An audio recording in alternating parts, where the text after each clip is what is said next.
여러분 반갑습니다. 울산 법률경매 최조소장입니다. 오늘은 다음 달 1월 중순에 진행이 되는 상가주택을 소개해 드릴 건데요. 사건표를 보시면서 말씀을 드리겠습니다. 2020 타경 13337 울산 동구 방어동 1128-4번지 근린주택이 되겠습니다.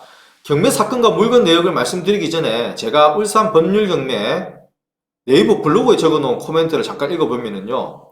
조선 및 해양 경기가 회복되었다고 합니다만 해당 지역 내 유사부동산 수요가 어느 정도로 회복되고 있는지 잘 검토하셔서 성공적으로 낙찰받으시기 바랍니다.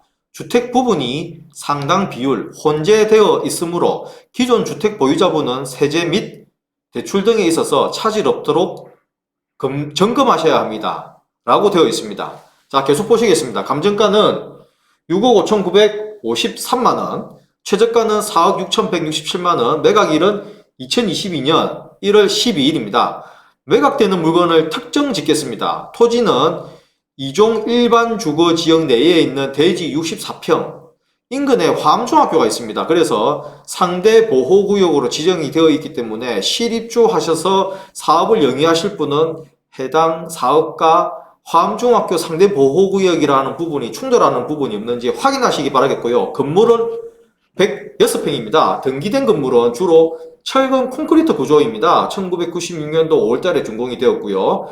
음식점으로 이용되는 근린생활시설 34평, 2층 주택 28평, 3층 주택 21평, 건축물 대장과 등기부는 없는, 그러니까 제시외 건물이죠.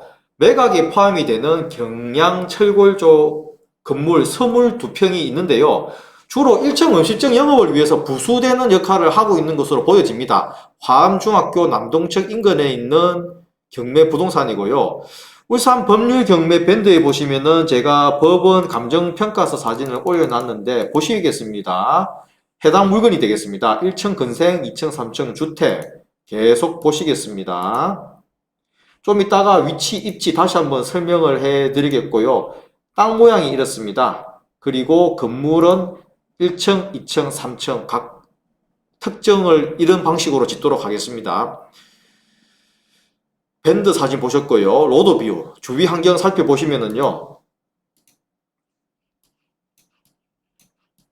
주위 모습이 되겠습니다. 해당 물건이고요. 멀리서 찍어 보시면은 직진하시면은 방어진 순환도로 윗 방어동, 아랫 방어동은 화암 지역, 그러니까 화암동, 그러니까 꽃바위 지역이라고 부릅니다. 화암중학교 입구인데 현대 아이파크의 배후 근린생활시설로 사용이 되는 이 위치가 되겠습니다. 자, 로드뷰 보셨습니다. 감정평가서를 제가 발췌한 것이 있습니다. 왜 발췌했느냐 하면은 가격 때문에 제가 발췌했는데요.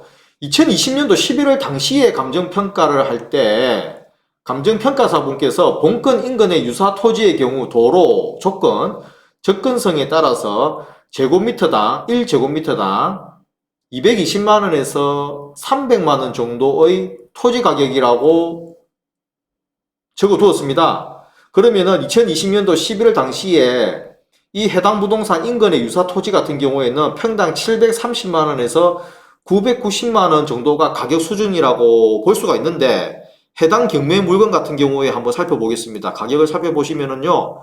해당 물건은 건부지 가격이 평당 825만원, 그러니까 730과 990 사이 구간에 포함이 되고요. 등기된 건물 84평은 평당 약 140만원, 건물 한 평당 140만원 감정됐고요.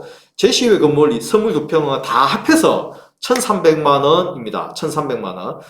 자, 정리해 보겠습니다. 가격 정리해 보겠습니다. 건부지 가격은 위 가격 구간 중간값 정도, 730과 990 중간값 정도에 해당이 되고요. 건물 가격도 일반적인 거래 가격 대비해서 크게 벗어나지는 않습니다. 자, 입지와 위치를 살펴보시겠는데요. 전자지적도를 통해서 입지와 위치를 살펴보시도록 하겠습니다. 잠시만요. 해당 물건의 위치가 되겠습니다. 화암초등학교 인근에 있습니다. 화암중학교 입구 사거리고 화암중학교 위치가 되겠습니다. 문현 아이파크 단지가 되겠고요.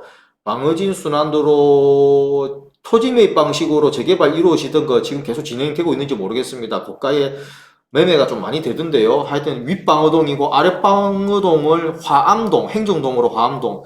아무래도 바위암자, 꽃화자의 바위암자, 그래서 꽃바위라고 부르는 모양입니다. 현대중공업 해양플랜트 사업부. 총칭해서 해양플랜트라고 부르죠. 해당 지역 같은 경우에 그러니까 꽃바위 지역 같은 경우에는 우선 동구경기 같은 경우에 회복이 될 때 조선경기부터 회복이 되고 해양경기, 해양플랜트 경기는 조선경기 회복되고 후행해서 그렇게 되는 면이 있습니다. 따라서 해당 물건 같은 경우에는 해당 부동산 같은 경우에는 그러한 부동산 수요, 해양경기가 살아나니까 부동산 경기, 주택 경기가 수요가 어느 정도 활성화되는지, 근린생활시설 부동산은 얼마나 수요가 활성화되는지 감안하셔야 될 것 같습니다.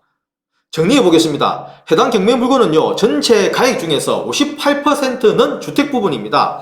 반대로 말씀드리면은 42%는 토지와 상가로 형성이 되어 있습니다. 나머지는 그렇게 형성이 되어 있고요. 그래서 취득세가 분할해서 적용이 됩니다. 그 자세한 부분은 네이버 울산 법률 경매 밴드에서 검색어에다가 방호동이라고 치시든지 아니면 해당 사건 번호 뒤에 4자리인가 5자리인가 그거 딱 입력하시면은 제가 자세하게 적어놨습니다. 참고하시면 되겠고, 아무튼 조선 해양 경기 상승이 미치는 이 지역 유사 부동산 수요 조사 하시고요. 첫 번째. 두 번째, 58%는 주택 부분이기 때문에 그 외 토지 및 상가 부분이므로 취득세 분할 적용되기 때문에 이게 이제 그 비용이 되는 부분이지 않습니까? 그 실제로 수익률과 연관성이 있는 부분이니까 감안하시는 게 두 번째 부분이고요. 세 번째, 사전에 대출 점검하십시오. 통상적으로 과반수가 넘는 부분이, 근린생활시설이냐, 주택이냐에 따라서 물건 종배를 어떻게 바라보느냐, 그 대출기관에서 특징을 짓는 것 같습니다. 사전에 대출, 그 부분도 중요하지만은, 나의 주택수가 기존에 몇 주택이냐에 따라서, 내가 대출이 되느냐 안 되느냐 하는 요인에 그런 부분들도 영향을 미칠 수가 있으니까, 물론 다른 요인도 있지만은 사전에 대출 점검하시고요. 네 번째, 시세 및 해당 가격에 시세가 조사가 됐단 말입니다. 그렇다면 그 시세도 조사를 하셔야지만 그 시세를 두고서 매물로 내놓았을 때 얼마나 빨리 거래가 이루어질까 하는 부분들도 입찰 가격 산정에 영향을 미칠 것 같습니다. 잘 점검하셔서 성공 입찰하시기 바라겠습니다. 대단히 감사합니다.